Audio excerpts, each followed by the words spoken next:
¿Qué debe comer una persona para reponer o fijar el calcio? Gracias.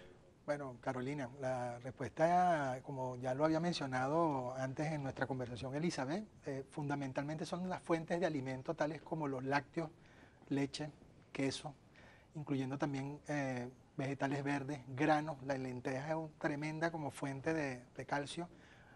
Carnes rojas también, pescados en general también pueden ayudarte mucho con eso. Los pescados, sobre todo el salmón, que ahorita no Wow, está. pero La eso es sardina también, complicado, doctor, son una ahorita. fuente importante también de vitamina D, además de la que había mencionado, la irradiación solar.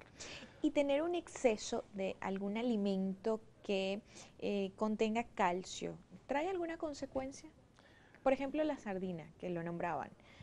¿Trae alguna consecuencia? Bueno, yo siempre he mencionado que nada en exceso es bueno, ni siquiera el agua. O sea, entonces consumir calcio en exceso te puede traer problemas, sobre todo durante su eliminación a través del riñón. Entonces te puede traer problemas de cálculos renales, por ejemplo. ¿Okay? Entonces, siempre es bueno tener el consumo de ciertos alimentos, pero no es que solamente me voy a enfocar en comer sardina, Claro. ¿okay? Sino otras cosas. Doctora. Hay una en la página de la IOF, que es la International Osteoporosis Foundation, hay un link que tú llenas, bueno, una encuesta y ellos te calculan la cantidad de calcio que estás ingiriendo a través de la dieta, y entonces a través de ese cuestionario, no es una encuesta, disculpa, es un cuestionario, entonces tú puedes saber si estás comiendo o no suficiente calcio. Es muy interesante y es muy útil.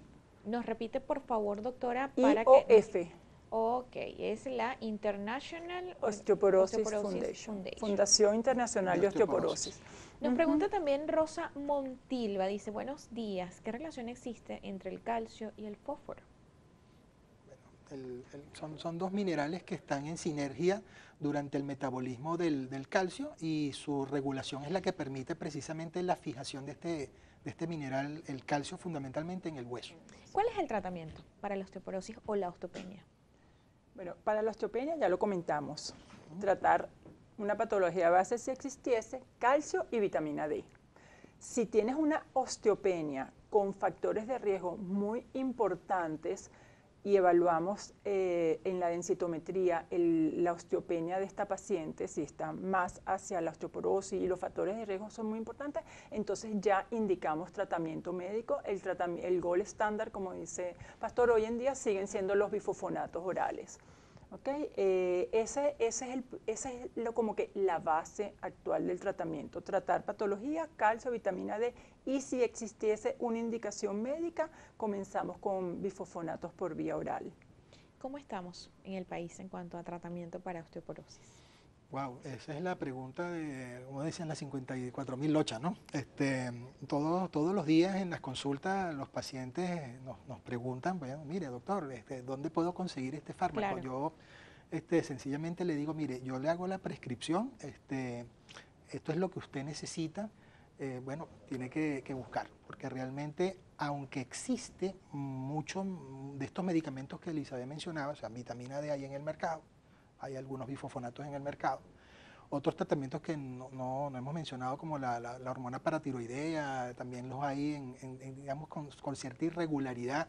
Hay incluso otros fármacos que ni siquiera han venido a Venezuela. Venezuela se caracterizaba antes por ser un país donde nosotros estamos en la cresta de la ola en cuanto a que cuando un medicamento se lanzaba a nivel mundial, pues en poco tiempo ya lo teníamos aquí disponible.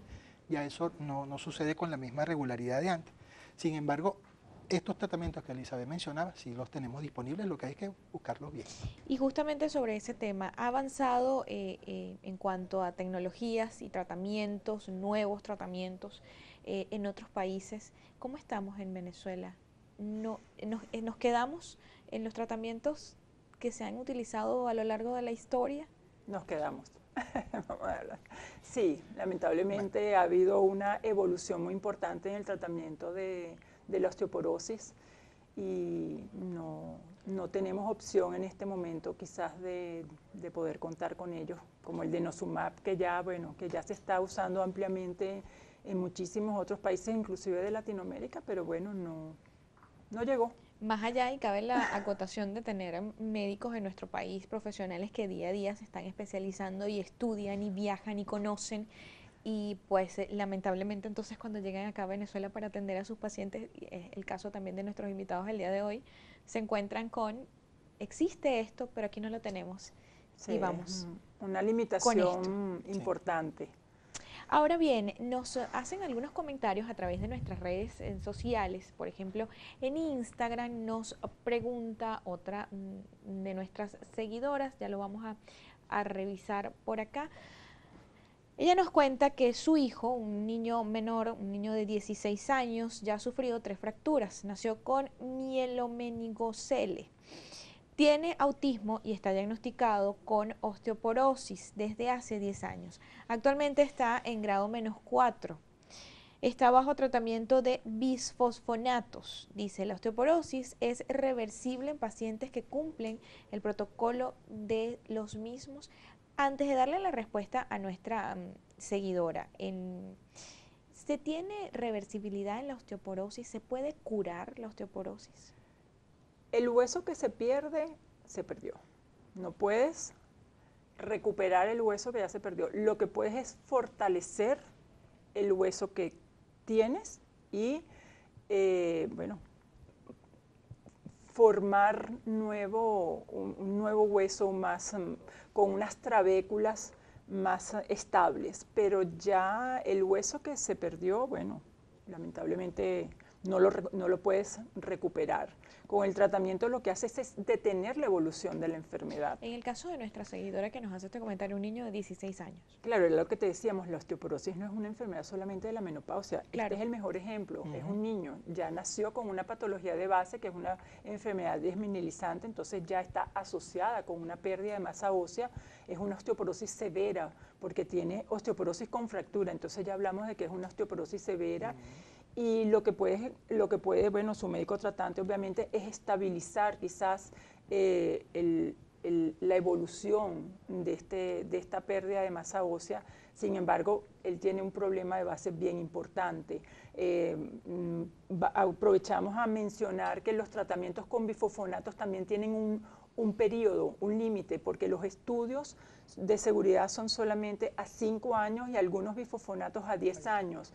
Entonces también antiguamente, por hablar de hace 15 años atrás, se daban los bifosfonatos como complemento al calcio para mejorar la fijación de calcio al hueso, sin proyectar las consecuencias que podía tener el uso excesivo de bifosfonato en el hueso. Entonces a veces llegaban pacientes al consultorio que tenían 15, 20 años tomando bifosfonato.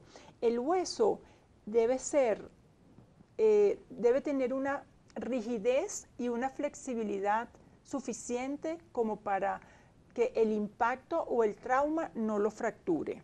Si tú le das un exceso de bifosfonatos a un hueso, haces esto.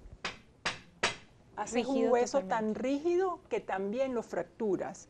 Entonces los tratamientos deben ser muy bien evaluados y deben ser muy bien controlados. Si ya tú cumpliste con el periodo indicado para el uso de bifosfonato, ya debes considerar un nuevo tratamiento, una nueva terapia, que es donde, bueno, vienen todas estas nuevas terapias que, bueno, que habría que buscarlas.